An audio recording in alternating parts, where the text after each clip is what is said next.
Welcome back to Duel of the Debates. We got to run real quick on this one. I'm Danny. I'm Dan. I'm Sydney. And that's Jenny. Jenny. So we have second week in a row with Danny and Jenny going at it. We got best horror subgenre. Danny, quickly go over the rules. Oh, I closed out, bro. Oh, my God. All right. The objective is to convince the judge why your pick for the question is correct and the other fighter's picks are wrong. Arguments need to be objective, reasoning behind why you chose your answer.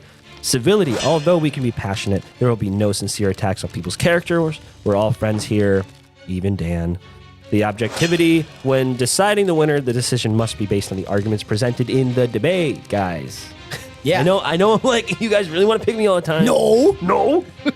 I disagree. I disagree. All right. So. And then the openings, rebuttals, closing, 1 minute per fighter. Yeah, I think we're going to skip rebuttals on this one just to go Sounds for time. good. Okay. So we're just going to do some opening round. statements. But let's get what you guys picks first. So, Jenny, what did you pick for best horror subgenre? I picked Apocalypse.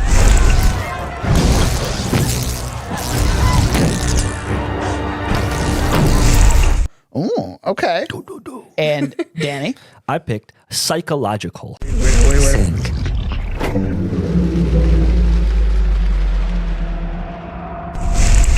Okay. Let's get to it.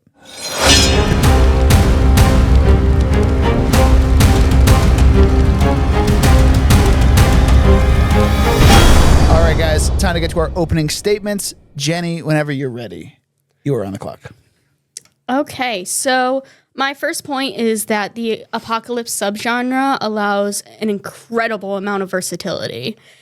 You can do zombies or a virus. You can do a biblical act that of God. Who knows what kind of religion you want to go with? You can do aliens. You can do a natural cause, major event. There's probably a ton more that I'm not thinking about. There's also an incredible amount of media surrounding Apocalypse. You know, people went into a panic over COVID. That was a virus. Everyone was dealing with it. They're also widely known. I'd say it also appeals to more audiences because of the fear factor in it. We're talking about horror here. It's heavy on action, the stakes, even gore if you want it. It just depends on what way you want to go with Apocalypse. All right, very good. Danny, whenever you're ready, you're on the clock. I would say psychological horror movies, they have even more versatility. There's just so many different ways to go about scares from individual, like on an individual basis. There's mental illness, unreliable narrators. It's really fun seeing that unfold in a movie. There's scary imagery. There's societal critiques. There's drug trips. It speaks to everyone's individual fears of specific fears like dementia, racism, grief, paranoia, forced pregnancy, isolation, admiration. Lots of times, directors won't show the monster because it will never be as scary as what the audience can imagine. But these movies in particular hone in on that specific fear of the imagination. It can also be a bunch of different combinations of subgenres as well, like crime, slasher, sci-fi. It also opens the door to a lot of surrealism, like 10. David Lynch movies. Showing a character unravel through insanity, you're in their shoes, and so you're rooting for them, but also like you're in their shoes. Yeah. You're in their shoes. You're in their shoes, dude. How big are the shoes? I don't think they're going to fit me. Especially if it's the monster. I mean, you're probably depending on the monster. But anyway, pretty big shoes there. all right, we're gonna get right to our free for all round. So guys, just fight it out. Okay, so I mean, I think that psychological horror as a genre is more personal, and I don't think it's as daunting as what an apocalypse would be. So if you're facing like your own thoughts, that's a very personal thing, right? Right, but everybody has them. Fair, but if you're in an apocalypse, everyone is facing the same thing. Right, but I feel like that would kind of boil down to like the same issue over and over and over and over again, like zombies, vampires, avalanches, children of men. Like it's all the same sort of thing. We have to work together. There's going to be tribalism. There's going to be,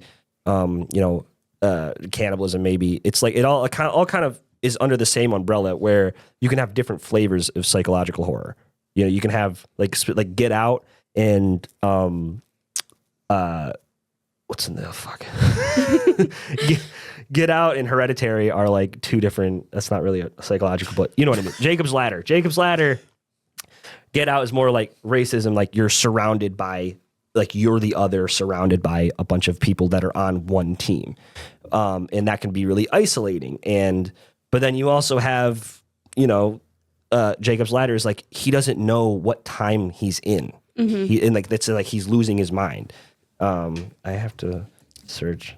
I'd say that not psychology. I don't think that it's as versatile because you're going to have people that aren't going to be able to watch those kinds of movies because of personal interaction with their own problems. They're seeing professionals about something. I would argue that, those ones, they can't enjoy as much. They can't go out to the theater and see something that in fear that they're going to react in a bad way and hurt other people's viewing, whatever. I think with Apocalypse, you can skirt those kinds of situations enough where it's not a tipping point for individuals. In that sense, I think it's more like an unbelievable scenario. Like you're more separated from that with an apocalypse show. It's kind of like, oh, what if this happened? And then everyone would go fucking crazy. It's not exactly scary to me because it's kind of the only question going through my mind is like, what would I do in that situation? I would just kind of, be like, work with people. But so another one, 10 Cloverfield Lane, is kind of a mix of both of them. Yes. I think it's more like the part where it kind of falls off and isn't as engaging is when she gets out and is dealing with the apocalypse outside. It's really all about like, is this guy good or bad, going to kill me? Okay, but in the Cloverfield series, I believe it's the first one that it starts out where they are actually experiencing what is going on in the apocalypse. It's not they're hiding in a bunker. So that franchise itself does both, I'd say. 10 Cloverfield Lane being specifically more psychological because you're in a bunker, you haven't seen the thing. But in the first one, buildings are crashing down around them. They're seeing death all around them. The apocalypse is happening. That is scary itself, just like being in the moment. And it's bringing you into that moment too, because it's also a found footage. Right. So you can have different types of filmmaking with it. But you can also do that with psychological. You can have like you're from. That's the thing with subgenres. Yeah. So you can play around with them. Like there's a great movie called Coherence where it's like this like event happened, like this asteroid flies over the world and the timelines of like multiple universes start to mix together, and it's all about this kind of like an apocalypse type thing, but it's more about these individual groups of characters and how they're going paranoid and psychologically manipulated through this event. And it's so I feel like Apocalypse is less zoomed out, or it's zoomed out compared, like it's kind of like all the kind of the base issue, like something's happening with the world, and then the characters are kind of not as interesting as when you focus in on specific things involving psychological, because you're from a more subjective point of view, and I think that works better with writing. And I think realistically, it depends on if you're looking at movies versus series versus whatever you want to do with it. I mean, one of my favorites is War of the Worlds with Tom Cruise. That's an apocalypse that is going on. It's a very brief one, a brief apocalypse, by which I mean it destroys everything, but everything is destroyed. But then, like, later in the movie, whatever. But that one itself, people are I've lost my train of thought. Where was I going with this? If you, sorry. while you're thinking of your train of thought, like we'll get back to that if you understand it. I think I want to hear from both fighters, though. I'm really curious. What do you think are the best movies for your subgenre? Like maybe one or two, and like why that's one of the best movies being in that subgenre. Why that's one of the best horror movies. Well, I didn't do that research yet, so Okay, well, I He just looks at me and goes, "I disagree." I disagree. I top two, I think that I would say. I would personally say War of the World. It's one of my favorites. That's just terrifying in itself, and it also brings people in from the scientific point of view because of the ending. The aliens are defeated because of scientific reasons. They're not acclimated to Earth, whatever. I think that speaks to multiple groups of people when going to look for movies. And then the other one that I would say is World War Z. That is, I would say it's a pretty staple zombie movie. It's not slow moving zombies. They're coming after you and everyone's dealing with it. They're also trying to find like a cure for it. I mean, I think that the rise and fall of struggling, trying to find a cure, and then finding it, maybe showing a little bit of the aftermath, maybe not. I think that speaks to a lot of different audiences too. Like everyone gets to see a little bit of something that they want to see. Okay. So while I'm starting to see like the pattern where like Apocalypse is more accessible for general audiences, and so it's like everybody can relate to that because it's like it's most of the time just every people or like the more opportunities for different archetypes. But with psychological horror movies, it specifically puts you in usually a single person's point of view. But the thing I think psychological horror movies can do is it can actually help out somebody who has no relation to that type of character and understand them from a fundamental perspective from their point of view. Like a great one is The Invisible Man. It's like this woman, she's running away from an abusive relationship. I've never been in an abusive relationship, but like I can be like, she's so paranoid. She's this invisible man following her. She's like, and everyone around her thinks she's crazy. She's like, I'm not crazy. And then it turns out she's right. You know, it's kind of like Boy Who Cried Wolf, but like a new spin on it. And it's also a cool classic spin on that story. But then you also have Get Out, you know, I'm not a black man being hunted by white people to take my brain, but you know, the fear that movie was able to instill in me, it's kind of like, it hits everything from society to a personal level to, you know, just overall just autonomy. I thought was really interesting, you know, and it's not so like everybody's dealing with the same issue. It's like you're singled out for this one issue and you're with the character the entire time. And that can be very intense for certain people. Like, don't get me wrong, it's not accessible to everyone, but we're talking about the best subgenre. And I think apocalypse movies can only hit a certain type of quality. They can hit really good, like World War Z and 28 weeks or 28 days later is really good. But it's all kind of the same like event, mass event is happening. Well, how do people react to it? It's kind of the same premise. I think it varies between because you're mainly talking about like zombies in those two movies. Yeah. I think it depends you got Children of Men is like.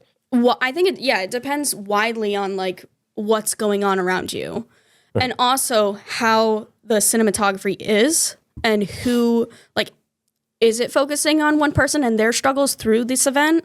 Or is it focusing on a community like The Walking Dead? Like it's technically still horror, but it appeals to the people who are struggling, going through things and different things at that, because there's different communities doing different things. There was Negan, who was like basically a dictatorship over all of his people.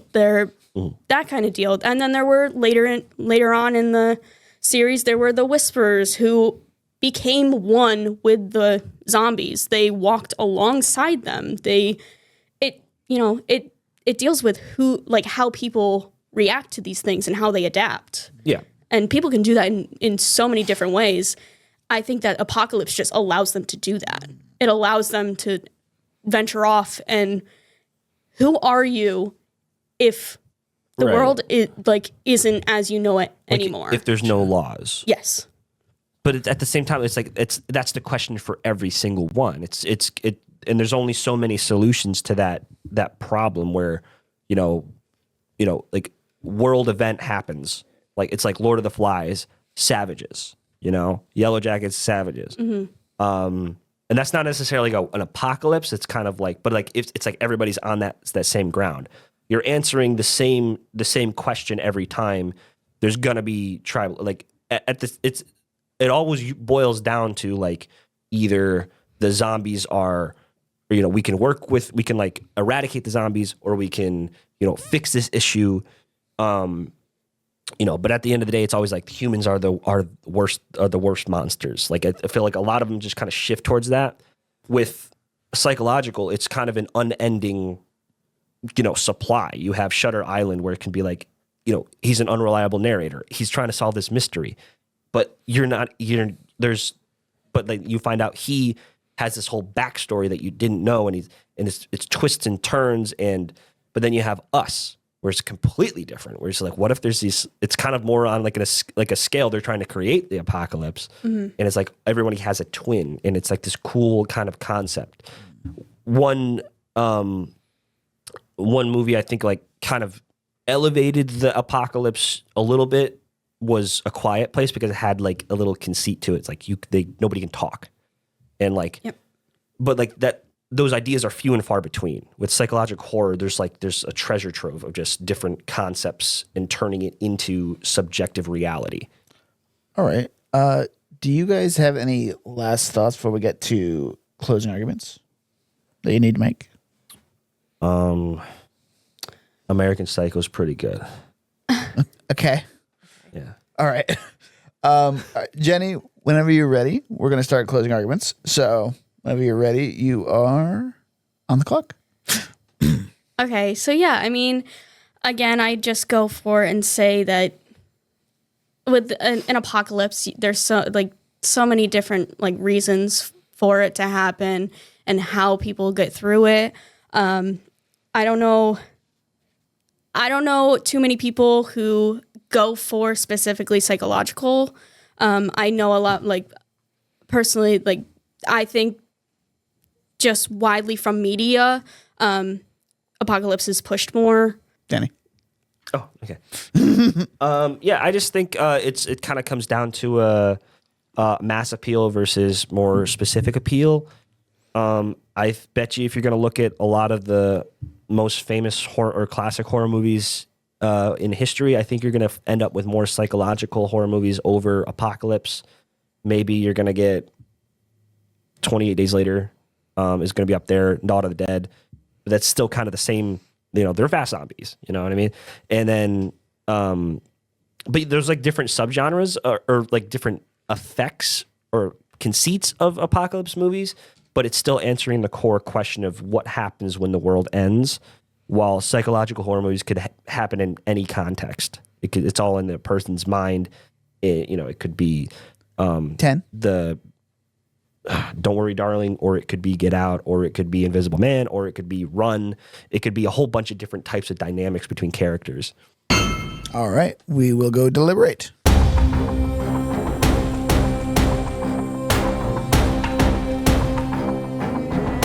We have deliberated. We have deliberated. I'll go over. We'll go over some of the points, and then we got to build suspense, just like the horror movies. That was terrible. Yeah, I've literally never watched any of these. I'm just kind of like smiling and nodding through it, which I think makes me unbiased. That is fair. So I do really like what Danny said when they were doing opening arguments about psychological horrors. He said everyone has thoughts. Yes, I agree with that. Sorry, I just thought I don't know, was not really if you're funny. my orange cat. I think that's all orange cats in general. There's not a single thing going through that brain. Yeah, the only thing me on too, Mabel's mind honestly. is food. Fat.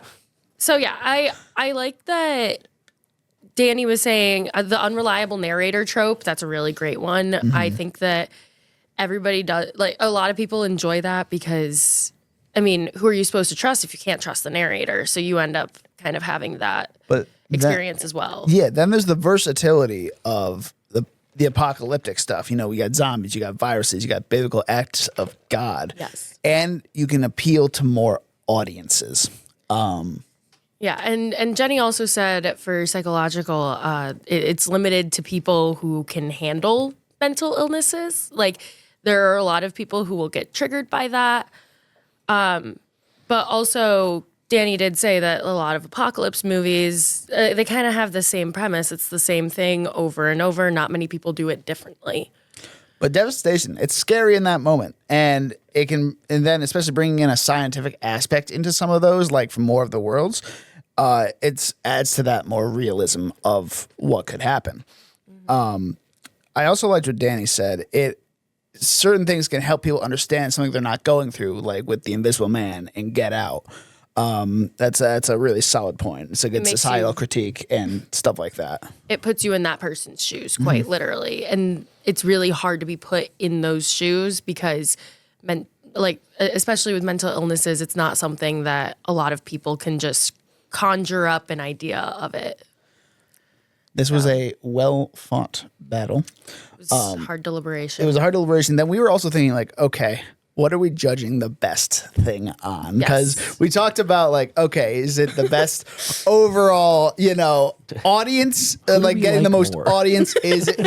We really got to start like saying better things on this, Danny. Jennie, that's not a secret. Like, but what we ultimately decided on was it best? How do we describe it? Like, it was the best. I don't know. You were the one who described I know I said it. I like smiled and nodded. I was like, okay. I think Dan was, because everybody knows I like to get into semantics. He was judging. He said that we should judge best on what we thought both of your versions of best were and the arguments that you guys had used. Oh, your arguments used. Yeah, your arguments that you used to push that narrative. Yes. Yeah, that's part of the rules. Yes, but we're saying, trying to figure out what best is. Best is, and that's what we decided on what best like, is. Is it audience appeal or is it quality so we were in general? To each of okay, I got that's how we decided. And overall, I think Danny won this one.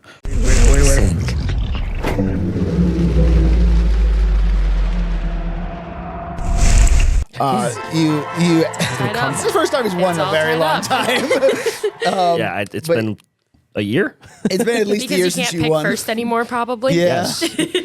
I would have won last time. But yeah, so very well fought battle, both of you. Jennie, thank you for coming all the way from Syracuse to join us. So we're Duel the Debates. You can find us on Instagram and TikTok with @DuelTheDebates. I'm Dan. I'm Sydney. I'm Danny. You can find me on Instagram at Danny_Was, my letterbox and serialized at DJ Was, or my YouTube channel, which is just Danny Was. Wait, I said my YouTube channel. Jennie.